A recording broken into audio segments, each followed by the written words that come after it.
even has his daddy, yep, has his own playstyle. He has his own champion pool. It's very specific, and you'd have to think these teams have a lot of practice against each other. So there's going to be a very interesting flavor to picks and bans. Yeah, we'll see whether there is a bit of a change up in the picks and bans. Thus far, we do have the Cassidy being banned away on the side of M3 and Rek'Sai taken off the board. So not exactly mixing it up just yet, even as Lissandra does come into that ban list as well. And we'll see whether WE do decide to mix this one up against M3 or whether we're going to have a fairly standard banning situation. Zed's going to be taken off the board, so no Dade Zed.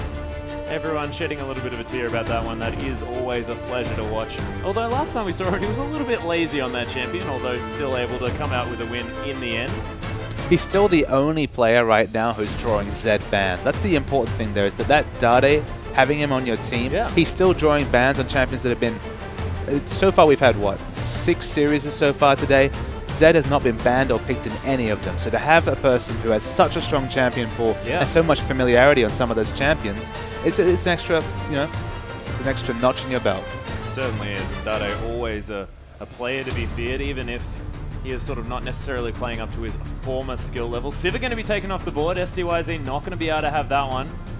And I want to go back to WE as well, because the two teams that they have lost to so far have been Invictus Gaming and Snake, who we would say, I would personally put them in the top 2 teams that we've seen play so far. And even in objective rankings, both teams are 6-0, right? Both teams are way up the top of the list right there.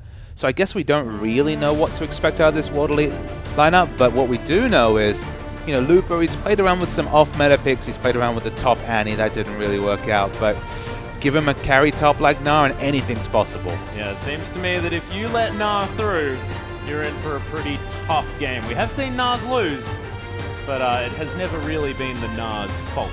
It's been the exception rather than the rule, for sure. That is very much true. So Lupa going to be sitting on that one. Aluka and Spirit looking to lock in their bottom lane already.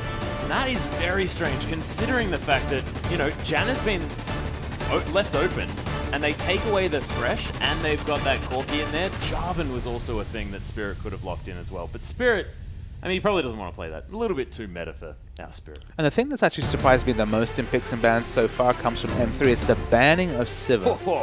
As we see that Jan are probably going to be locked in here. I mean, you might say Sivir has traditionally been very, very strong in the LPL this season. You'd be correct. But SDYZ's had this champion a couple of times during the split so far and struggled on it. He's struggled to make much of an impression on that champion.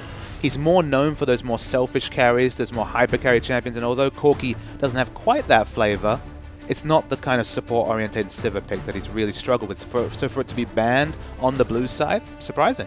Yeah, it's interesting. We'll see whether they can make it work out as Candy's hovering over the Lucian here. And the only player thus far in the LPL that has picked that one up, I believe, does favor these sort of mid-game carries that we saw a lot of towards the end of Season 4 in that Corki and Lucian. But is going to lock away the Tristana here. So out of our last 3 games that we have seen Candy play, never played that Tristana. And just to see whether he's going to be able to perform as he would. Dade looking at the LeBlanc as well, and going to lock that one away. So Dade on a pretty mechanic-intensive assassin. This is what I like to see. But it's interesting to see him kind of play with his champion pool once again. He's trying to obviously add LeBlanc to that champion pool. He's really flattered to deceive so far on those non-Dade champions. He's really struggled to really have that same commanding presence he's known use for. Of the word deceive, talking about LeBlanc too. Well, that was unintentional. That's 7 hours of casting behind me. But whether he can actually pressure a mid lane match, he's such a strong champion that it's a blocker pick for a lot of champions. It's a blocker pick for Xerath to some degree. It's actually quite brazen to pit Xerath into LeBlanc, but Ninja is a well-known Xerath player. There's a lot of Xerath and Jace. He offers play those Xerath and Jace, so I guess he's hoping that Dade's lack of familiarity on LeBlanc will afford him the chance to sit back, farm safely, and they can just take this game to late and take it there. Yeah, and this is going to be the 3rd time that Ninja's actually played Xerath so far in the LPL, so very much a comfort pick for him. Aluka hopping back on that Rumble. I don't think we've seen him that recently playing that one, but has mixed up his champion variation, but not necessarily been the top.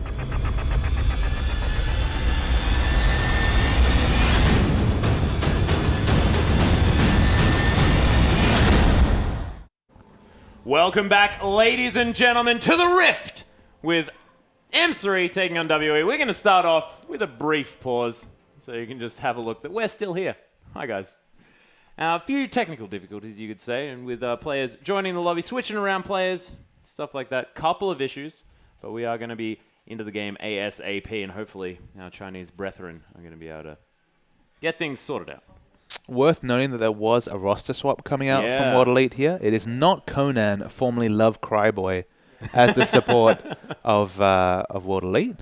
They've made a change right here. It's going to add a little bit of different flavor. We're not going to see perhaps the same level of Leona play coming out, as he's a Leona specialist as Conan.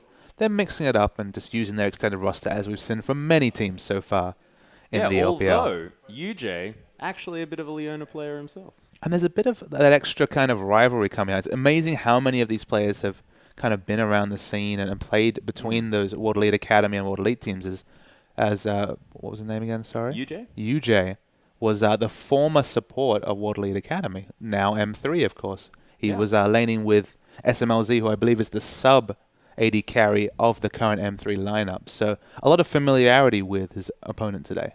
Yeah, a little bit of familiarity. So I'm excited to see what he's going to bring to STYZ in this bottom lane, who was sort of going to be this big carry for World Elite. And actually the bottom lane shaping up because Candy not necessarily pulling his weight, you might say, for M3 so far.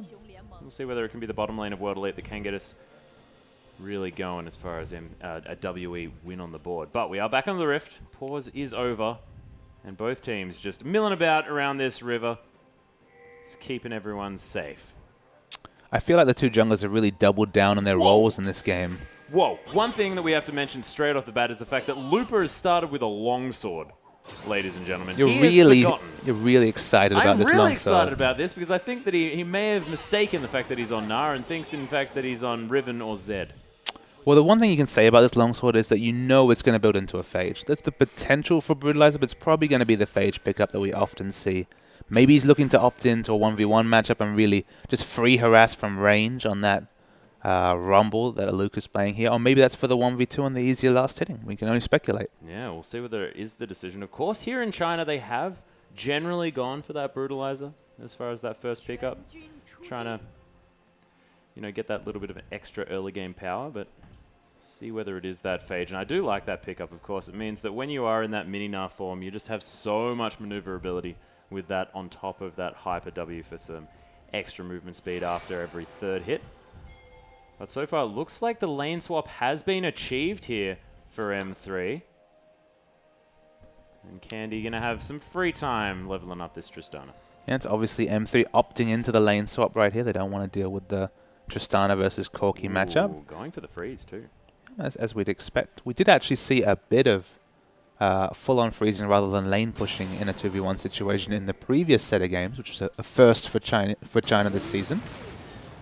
But look at that. We actually see the Rift, the Valkyrie in by STYZ there. It looks like they're going to be more hard pushing. There's no hard freeze coming out from the WE lane. Yeah, and Candy, of course, opting not to level up anything. Just making sure that that explosive shot isn't going to push the wave for him. So they're going to try and freeze, whereas WE attempting just to... Actually, it seems like there's no hard push. It's just STYZ. Last hit in the creeps. Yeah, there's actually two sides both holding the waves here, which, again, we saw last series, but has been a rarity in LPL play so far. Yeah, Ruo is alone in his jungle. We did have Spirit hanging out with the Luca. They're just clearing out camps together, being buddies. Lupa has found his way to this lane now. Made it to level 2. I'm just going to be trying to farm with that boomerang. Of course, it's on a pretty short cooldown if you manage to catch it. It's a pseudo AD carry support lane here, you have to say. I mean, he doesn't have quite the range of a standard AD carry, but he has the ability to farm from range here. Jan's shield, of course, will help him with his last hitting. So it's a pseudo 2v2 lane in the bot lane. Yeah, and we can see Dade actually taking a lot of harass from Ninja here on his very comfortable Xerath. Although at the moment, farming from range here just a little bit. And Dade did have a successful game on LeBlanc in the preseason against WOA, but it was against far lower opposition than he's facing today. So we can only speculate as to how much he's refined his LeBlanc play, but it's a good matchup for LeBlanc in this case. So he really does have the option to hard carry this game from the mid lane like he's really been picked to do. Yeah, we'll see whether he does manage to, of course. Actually, that boomerang, if it does get the secondary hits on those caster minions, does sort of set them up for the last hitting. So now working out quite nicely here. Is Ninja going to get tagged by that Sigil of Malice, but not going to get followed up on by Dade. And at the moment, things looking a little bit calm around the Rift. Although Ruo making some aggressive movements into the enemy jungle. Ruo trying to prey on Spirit's Rengar here. Of course, Spirit's going to be a little bit underpowered until about this level 6. He's going to try and power farm, and Ruo's just trying to get any sort of vision on where Rengar might be at this early stage. And you can see pink wards and multiple sight wards are throughout this map so far. They're going to know that Spirit is coming through. Ruo actually spots him out, so he's going to be able to escape the jungle as the bowler is going to land into his face, and Spirit is going to put down his own ward. Ruo noticed that LeBlanc would have been the first to react there, so was looking for a potential 2v2 with Spirit, but backed away in the end. Yep, nothing much going to be happening here as Luca trying to use that Flame Spitter to great effect to clear out a few of these last hits. Is Ruo actually going to take a blast in the face? Nothing too much coming from it though. So a little bit of a slow start here in this lane swapped situation. Lupa going down relatively low. Of course, he's going to transform pretty soon. Just trying to last hit at the mercy of STYZ as the Death Sentence is going to land at a Love CD. A lot of poke damage coming through. The Ignite, in fact, coming down as Lupa transforms into his gigantic self. Going to pick up that house and continue to wander around, but now doesn't have quite... Yeah, let's see whether they can do it as we do. Hop back into the game, ladies and gentlemen, as the wallop comes through from Lupa. Clearing out these waves again in the bottom lane. Back to his adorable self down here. He's got a 10 CS advantage, which is to be expected given that it was a 2v2 lane there. Rumble's doing the best that he can. He started with the cloth armor, so still, you know, we've got about 25, 85 gold to pick up the Sorcerer's Shoes and the Haunting Guy, so still a long way to go there. It's probably going to have to be the early Seeker's Arm Guard just to be able to stay in that lane matchup. I mean, it's not that Tristan does a lot of AD damage, it's just he's kind of opted into that, and it also gives him a backup if he ends up swapping back to now. Wow, so much damage onto Aluka. Yeah, Candy actually first blood in a 1v1 situation. That Buster Shot as soon as he hit level 6 was disastrous for Aluka. I have to think that Candy was waiting for about one experience. He was waiting for one minion to incidentally die to the aggro, picked it up, turned it into a kill. Yeah, and it looked really dangerous, just rocket jumping straight into the face, of course, back onto the Rift. Congratulations to Candy for picking up first blood, as Aluka going to teleport back to lane and pick up that wave that's crashing into the turret. But that's going to mean no teleport here, as actually the Mimic Distortion from Dade going to come through just to try and get some poke down. Yeah, closed some distance there, but wasn't able to open up any damage onto Thresh, even with the level advantage. No. Dade still able to farm. 46 to 45, so nothing to write home about at all here in the mid lane. The Arcano Pulse just going to clear out some creeps. STYZ still keeping it even with Candy, who's gone for the really greedy Avarice Blade pickup earlier. After that early snowball, I think it's very understandable. You know, it's just a case of she's going to walk into this lane with Corki. She doesn't really expect to be able to take him 2v2, but if she can get away, you know, with potential gold in the late game. We saw last game 700 gold generated from an Avarice Blade. It can really add up. Certainly can. We'll see whether it's going to be the same kind of numbers coming through this time or whether that Static Shiv is going to be rushed here by Candy, who, of course, will probably like to pick up that item early on just to try and help her out with that mid-game lull that a Static Shiv does offer you a little bit of an assistance in. It's just really interesting to me that opting out of the 2v2 lane matchup and having that 1v1 Tristana situation, Tristana comes back and over-leveled, and you kind of lose out on that really weak laning phase that Triss Janna have together. Now you have Triss shielding, Janna shielding a Triss who's already ahead in terms of levels and items, and Corki will have to be careful in this lane. M3 clearing out this pink ward, but the Death Sentence is going to be walked out of the way of just lazily here by Candy, again wandering out of the way of that rocket as well. Not going to quite have the fancy footwork for that one, but it was a nice little bit of juking. Yeah, the critical strike on the first order from the Hunt's being popped here by Spirit, who's looking for Candy, but actually finds Love CD, who instantly flashes. They get the stun. There's the Death Sentence and the last hit by STYZ, and WE answer back. Huge burst coming down onto Janna right there. Importantly, it was the empowered bowler that came through, got the stun right there, and Corki finished it off. Yeah, beautiful. And that's also really excellent use of the pickup of the Sheen very early on. You see a lot of these Corkis like to build that Phage for a little bit of extra health and life in lane, but of course, STYZ didn't have to this game. It's one of those situations where Phage makes your trades that much better just because you can orb walk so much more naturally. You get that one auto in, you get that burst of movement speed, and you're able to either trade with the enemy or avoid an auto attack from the enemy. So wherever possible, you want to pick up Phage, but there's that, what, 200 gold difference or so between Phage and Sheen. So sometimes you'll opt into Sheen, and it'll pay off just like it did there. Yeah, it was definitely a worthwhile pick, but UJ is going to fall down here in the bottom lane. STYZ is going to get flashed after here as well. Candy actually tanking the turret, unfortunately. No, he's actually not. I lied. But he's going to pick up his second kill of the game on STYZ after a very aggressive play. Both of these teams sort of hard at work trying to get their plans in place as we hop back onto the Rift. And does give you a little bit, sort of like a timeout if you were to play conventional sport like basketball, something like that. Oh, the flow of information is so fun. Ninja here, but he's going to find Spirit as well, who leaps on him straight away. Nice reaction on the flash, but oh my goodness, it wasn't even a flash, it was a flag and drag. But the burst coming through from Ninja, easily enough to secure that. Absolutely, and he's definitely got his eye in on these Xerath skill shots there, picking it up there. And it looks like they're going to be able to look around for blue, but no blue buff available yet. Yeah, and Spirit with the really sort of aggressive mobility boots choice hasn't been spotted out by Ward just yet. He's going to decide to go back, as Looper is also deciding to as well. Not even going to throw it. Ooh, actually, Spirit's going to jump on him here. Looper is about to transform. It's a brilliant equalizer to come down. Nice bounce over the wall as well as he gets to transform. There's the Gnar into the wall, and Looper survives. But in the meantime, Dade with the sweet 1v1. That was insane timing on that Mega Gnar transformation there, which was all that made him survive that trade. But in the mid lane, Dade finally does what you would expect in a LeBlanc-Xerath matchup. He makes Xerath pay.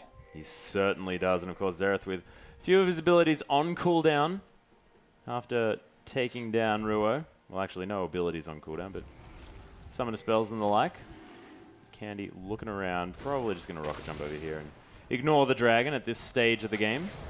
I was actually ready to praise Ninja because his positioning during trades has been excellent. He's been standing in the caster minion wave just to avoid any potential chains coming out from Dade. Spirit going down low as well.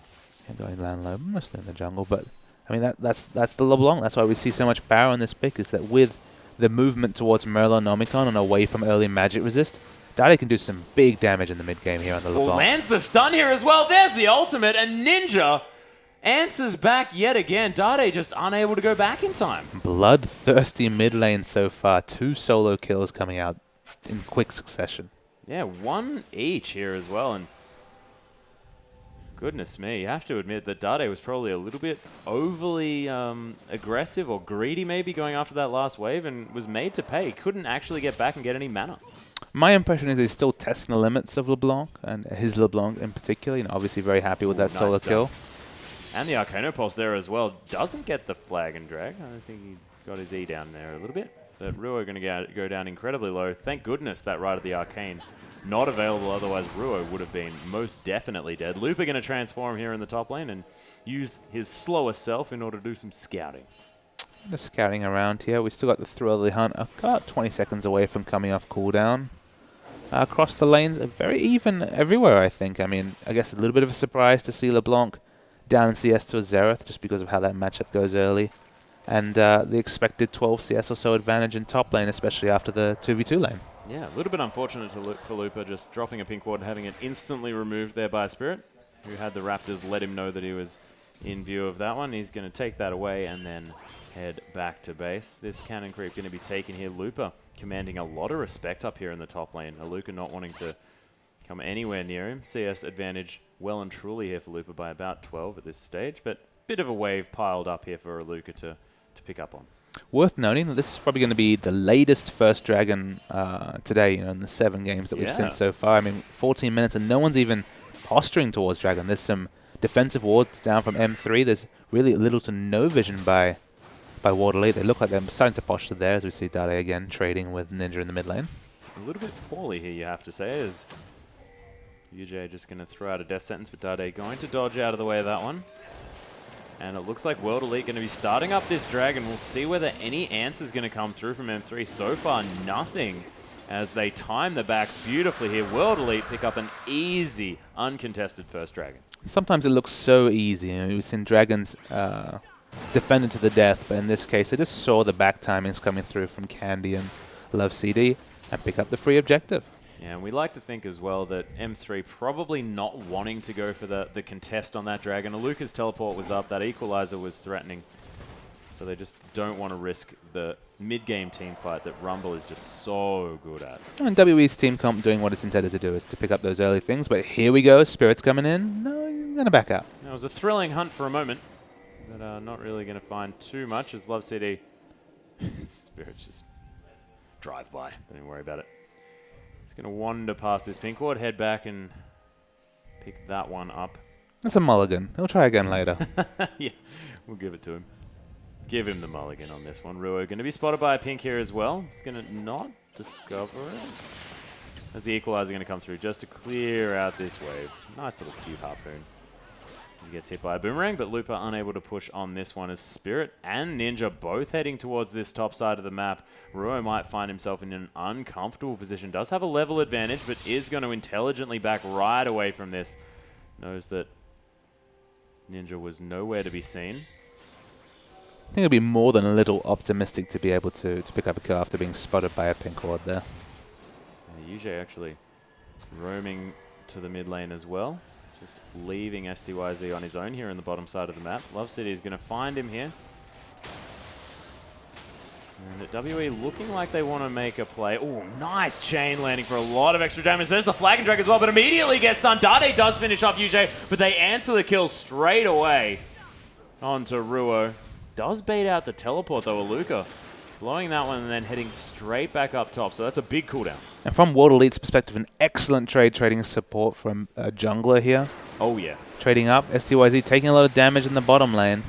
Oh my goodness. That is the wrong way that they're going there as well. So that was SDYZ trying to get back under his tower and getting zoned away from it. I would say quite a curious item decision here. He could have gone for a very early Trinity Force. Probably would have been about 12 minutes. But he earlier threw in a BF sword. He's actually just added the dagger and Brawler's Glove to this collection right now. Skipping a Trinity Force power spike just for a BF sword on Corki. It's very unorthodox to me.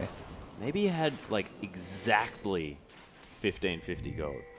And you know, that's very tempting. I mean, if you've got exactly 1550, you want to use it.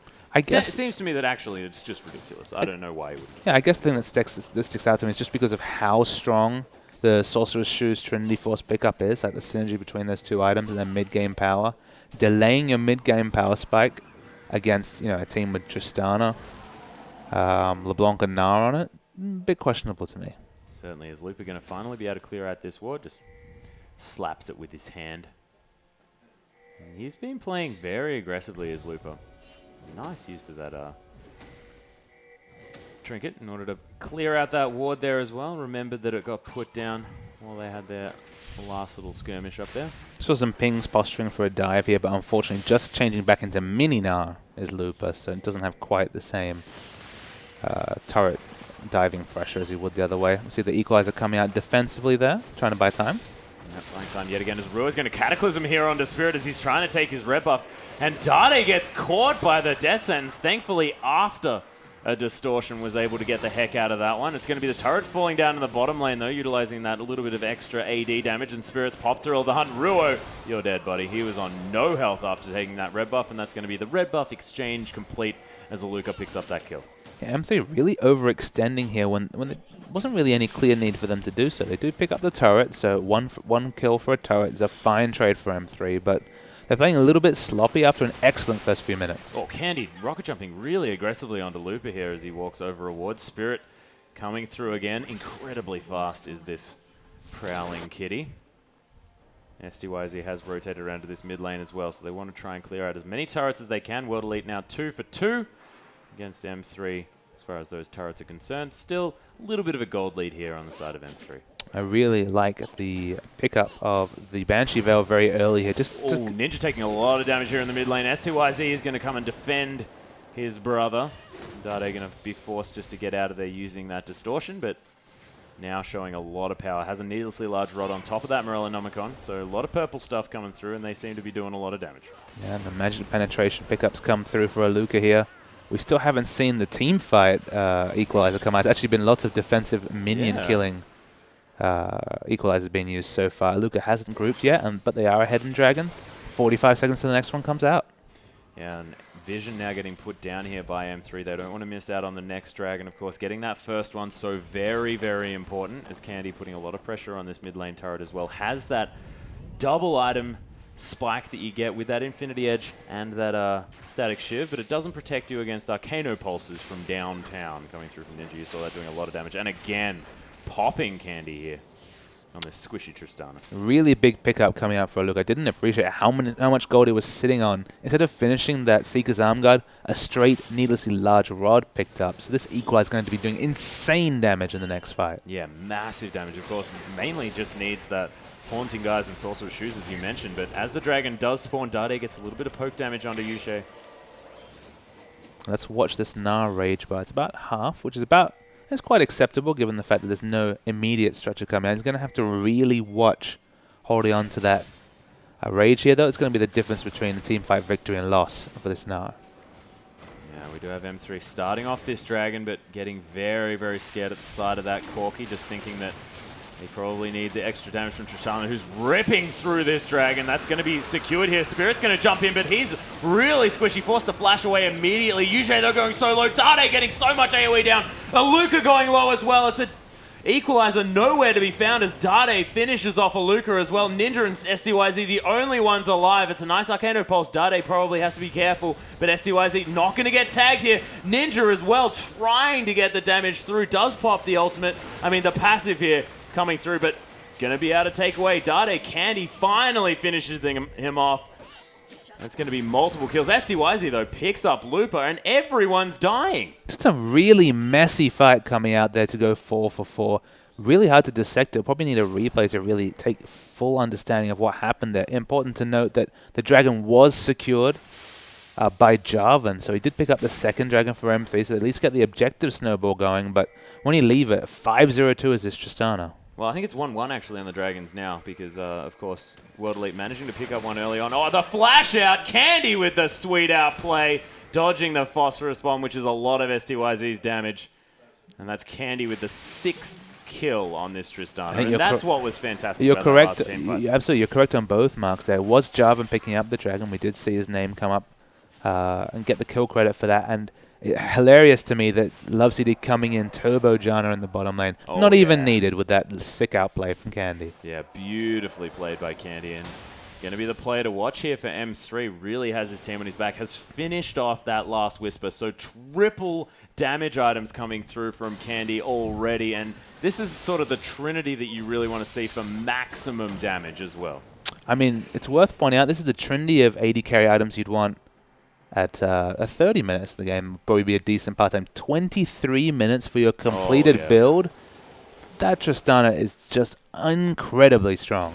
Ridiculous spike in damage to come through here. And that Warden's Mail on Spirit not going to be doing anything against this last Whisper from Candy. And as well with that extra sort of BF sword worth of damage coming through from that shield from Janna as well.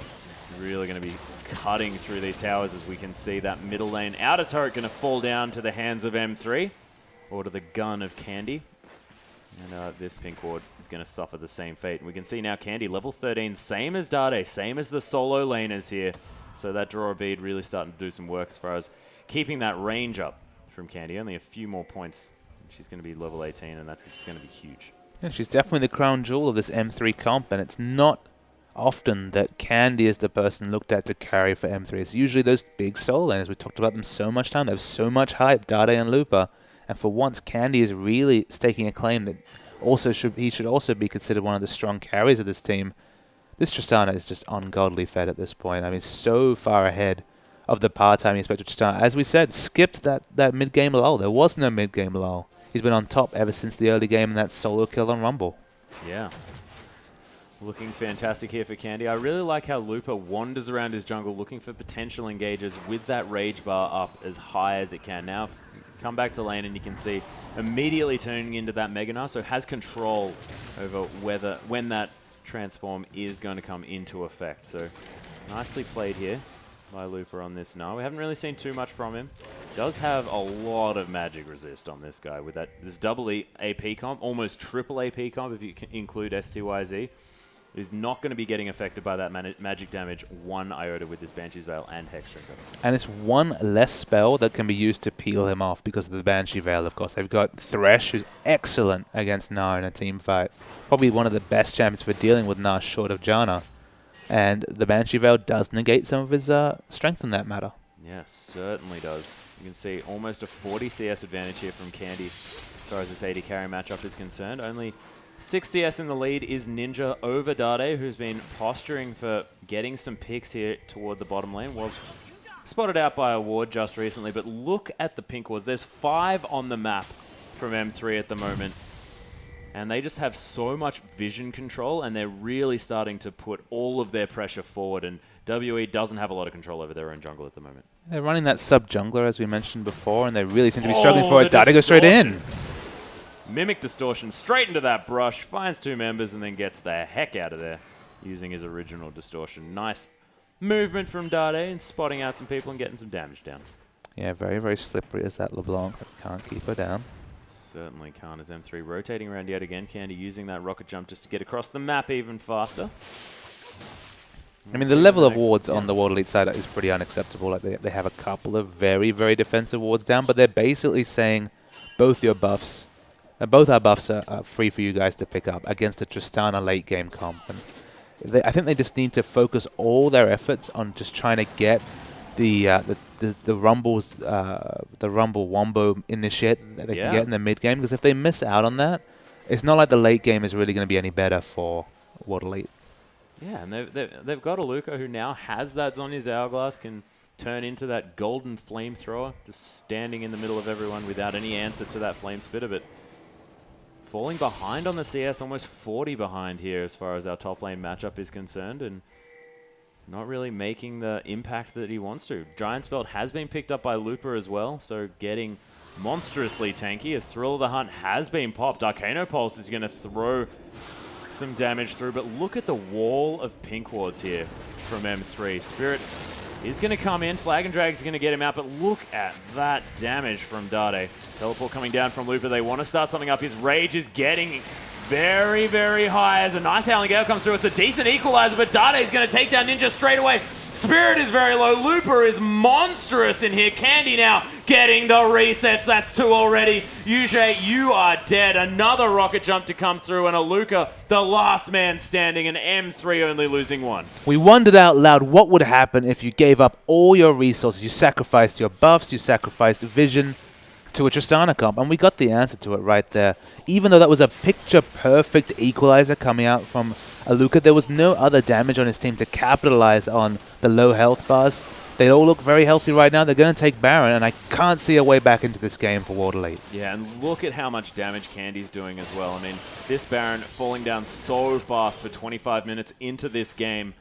And Aluka now trying to clear out some vision, but they know exactly what just happened. They know that they just lost this Baron, and Dragon's probably going to be the next thing. It's being pinged out here by World Elite. They really want to come and pick this one up as a consolation prize. But I believe M3 are probably going to be able to make it back in time. And we get the replay coming out here. So Spirit goes in very early, gets poked down, but is able to get back from this fight. But importantly, Looper does come in with quite a lot of rage. The rage bar is very big here, but watch the equalizer comes out. It's perfect. It stops a choke completely. You'd think it's going to be a one-team, but Looper gets a massive ultimate in the backline, zoning 3 members right there. And once Candy starts going, gets the first kill, it's going to keep resetting and getting the win. Yeah, just ridiculous. And you can see World Elite has been zoned away from the Dragon as well, so it's going to be the second Dragon picked up for M3. Of course, 2 Dragons to 1 now as far as that count is concerned. Candy now pushing with the help of these gigantic Baroned up creeps. Now has the Alacrity enchantment on his Berserker's Greaves, is legendary, and has an extra BF sword. So almost going to be 4-item Tristana at 29 minutes into this game, and that is just ridiculous. And STYZ is answering this item build with an item we don't see very often, so we see Dade taking a lot of damage over here. He's gone for the Infinity Edge after Trinity Force, a very expensive build going on. But the fact that he's going to be so late to his 3rd AD item compared to a 4 AD item Tristana, it's delaying power spikes even further for this Corki. Yeah, they're just incomparable at the moment. STYZ having nowhere near the teamfight presence that Candy's having on this Tristana. Has completed that Bloodthirster. Has a pink ward in the inventory as well. So Candy having probably one of the best games of his career right now. Absolutely, and justifying the pick of Candy over the likes of SMLZ, who looked, on paper at least, more impressive and more likely a starting AD carry for this M3 lineup. There was a lot of surprise to see Candy as a starting AD carry on this lineup, and he's starting to justify the pick right here. Yeah, really starting to come into his own, and we'll see whether this is just sort of a freak of nature this time or whether Candy can continue to be this level of carry for his team, and so far looking very, very good on this Tristana. And STYZ going to get his back stopped here in the bottom lane. Going to be forced to Valkyrie away from Dade as well, who is going to follow up. Those creeps not going to really allow him to be too sneaky. And Candy's effectively taking on the role of roaming assassin at this point with so much damage, so much burst, and so much consistent damage coming out right here. Dade's going to bring the wave up with, of course, the Baron buff running. And I don't see how World Elite can do anything but go for an engage. They're fated to lose. Exactly, and all of the extra damage from that shield coming through from Love City, and Candy with so much shielding as well. Of course, that Bloodthirster now as well as the Janna is just absolutely ridiculous. As Dade gets caught by a death sentence here, and an Arcano Pulse, but is able just to get out of that one. Of course, still is LeBlanc, thankfully, but chunked just a little bit. The fact that they couldn't go in on a chunked Dade just because they were so scared of Candy coming in the back of the fight tells you the mindset World Elite are playing with right now. Yeah, and I think Candy also, for the first time ever, has more burst than a LeBlanc on an AD Tristana almost. What to say about that? Yeah, it's just a very, very scary notion. Hopefully he goes for a 5th damage item. He definitely won't, but it would be hilarious to see this Tristana just pumping out so much damage towards the later stage of this game. Of course, 32 minutes in, 4-item Tristana. That is not something you ever want to say in a game that you're hoping to be even, and at the moment, World Elite definitely on the back foot as Luca tries to clear out this top wave. But so far, World Elite also aren't making any moves to really get themselves back into this game. They've got defensive warding, lots of defensive warding that they've managed to just set up, but not really trying to make any plays to get them back in this one. As STYZ, you are taking so much damage.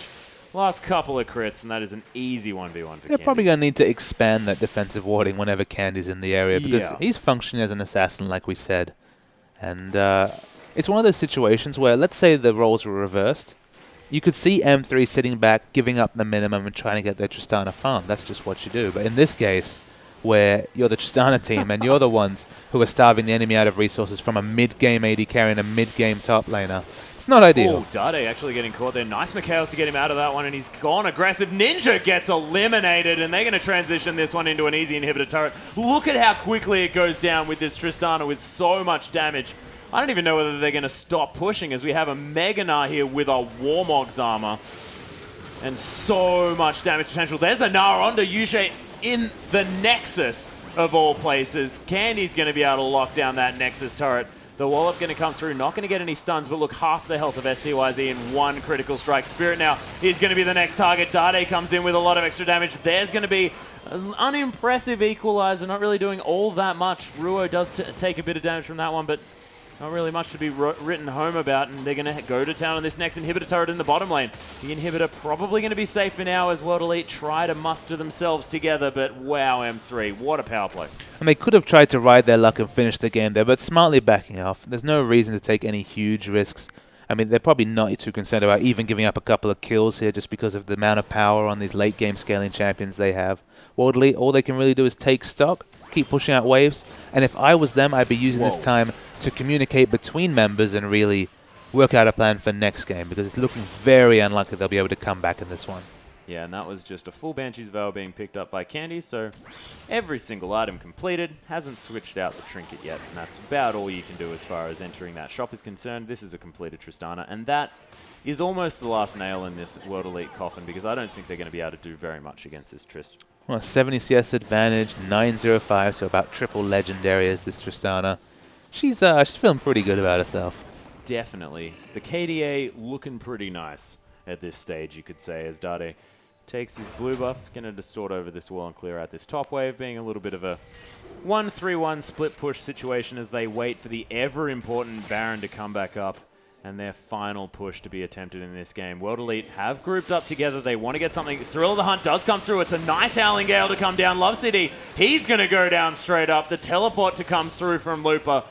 But I think World Elite going to take their pick and run off with it. Yeah, they get a pick, but importantly, there's no real objective they can hope to pick off with just picking up this Janna kill here. In fact, they might even lose Dragon, so losing an objective after getting a pick, that lets you know how far behind they are. Certainly does. Dade actually going aggressive onto Spirit here as well, trying to chunk out the jungler. Bowler is going to not land, as the Dragon is going to fall down in a matter of seconds here. Of course, our cameraman unable to pick that one up because I think it was just a single crit from Candy that killed that one. Yeah, a third Dragon, of course, gives them access to that extra 5% move speed. Even easier resets coming out for Candy in the next fight. Yep, can wander more effectively towards his enemies. Dade going to keep clearing these waves. He's going to get the last inner turret open for killing. Candy, Looper, and Ruo just going to come through, clear out this one ward, and hop onto this Baron. You'd have to think as Sigil being mimicked there as well, as Dade gets a lot of extra burst. Candy able to do a lot of damage to this Baron over the wall. We see the pings coming down to go aggressively in the mid lane here. They realize they don't really have an option when it comes to contesting Baron. They don't even have Throw of the Hunt available to get advanced warning. Free Baron. Free Baron for M3. Everyone on World Elite has grouped up, but they weren't able to do anything there. I mean, they were trying to push down that mid lane. That's super creeps. And it seems to me that M3, if they can get this Baron buff to activate on the super creeps heading into the single Nexus turret still available from World Elite, you have to admit this is looking like could be the end of this game. But going a little bit tutorial style, going to clear out the last inner turret of the game. And M3 just going to file in towards this top side and get the siege happening. Absolutely. Here we see Lupa. He's sauntering around the side. Has no rage up on Gnar, so of course won't have access to that Mega Gnar unless they set up the fight in a little bit of time here. That's the one thing he's want to do before they get the fight engaged. And M3 now rotating through. Thrill of the Hunt has been popped here by the They don't seem too concerned about it. No, not too worried here at all. Ruo, really tanky guy. Lupa, even tankier. Almost has that Randuin's Omen, which I could imagine may not actually be seen here because it looks like the end of the game could be inside as Ruo gets caught by a Death Sentence. It's a good sign for World Elite. The Equalizer to come through as well, but just going to do some zoning work as Ruo goes down very, very low. Right at the Arcane, not going to land at all. Some fancy footwork there as the second last turret on the map for World Elite's going to fall. That's the last inhibitor, and you have to say, most likely the end of this game as the Baroned up creeps are going to head through to this base, and World Elite looking to be taken down. Looper now as well. It's going to be the Golden Flamethrower to be come through, and actually Ninja does pick up a kill onto Dade as well. M3 might actually be forced to come out of this one as Looper bounces away. Inhibitor going to respawn here as well as an empowered bowler does come through onto Looper. Not quite the end of the game just yet as M3 try and get the last option open to them right here, but I actually thought that could have potentially been the end when no, World Elite managed to hang on yet again. Yeah, we keep trying to deliver the eulogy for World Elite here, but they're hanging on. You know, the life support's been on for what, a good 10, 15 minutes at this point, but they're still hanging on. They're doing their best to stay competitive in this game. And just again, let us Googleize you. I just hope that they're using this time to really communicate about the next game, what they need to do differently. I mean, M3 have actually shown some really interesting things here, especially Ruo, for once deviating from that solo lane focus and really focusing on snowballing Candy, because although he got that first kill himself with the solo kill on Rumble, it was those extra 2 kills, that very early 3-0 from Ruo's successful gank and turret dive bot that shaped this game. They've never looked like losing ever since Tristana got massive in the early game. Certainly not. It seems to be the Candy snowball really being the insurance here for M3. And although it's taken them a little bit of time to get this game finished off, they are certainly looking in the driver's seat as Looper's charging up that rage. He's going to have that Mega Gnar form, and there's the Cataclysm to come through. Spirit's trying to dive in the backside, but he was there for a sec. Now he's gone. Dade comes through with a Mimic Distortion for a lot of AoE damage. The wallop onto a Looper as well. Does have that Zhonya's Hourglass, and Yushe now getting just auto attack to death by Candy. 2 auto attacks, and the Nexus falls down.